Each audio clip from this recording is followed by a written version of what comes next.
Hayotingizni 40% ga yaxshilaydigan bitta eksperiment haqida hozir sizlarga aytib beraman. Davron Turdiyevning podkastlarini ko'rdim. U yerdagi podkastning mazmuni har yili boshida yangi orzu maqsadlar qo'yasiz, lekin yil oxirida sarhisob qilsangiz, hattoki 50% ga ham erishmagan bo'lasiz. Nima uchun shunaqa bo'ladi degan podkast edi. U yerda bitta ayol kishi eksperiment o'tkazgan. Sabab bo'lsa, bir kuni 10 kishicha odam restoranga birga kirishgan va u yerda ofitsiantga qarab hayron qolib, tushunmasdan bu eksperimentni o'tkazishlariga sabab bo'lgan. Nimaga? Chunki ofitsiant keladi, 10 kishini zakazini bir dona ham narsada adashmasdan olib kelib beradi va vaqt o'tib o'sha ofitsiantdan stoldagilar nima zakaz qilganini so'raganda, ofitsiant bu narsalarni hammasini esdan chiqarib yuborgan bo'ladi.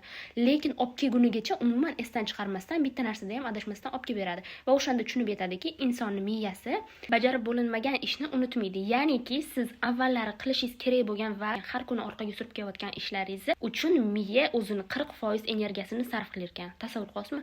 Agar o'sha sizni 40% energiyangiz boshqa yangi oldingizda turgan maqsad uchun yo'naltirsangiz, bu qanchalik effektivnisi oshar edi.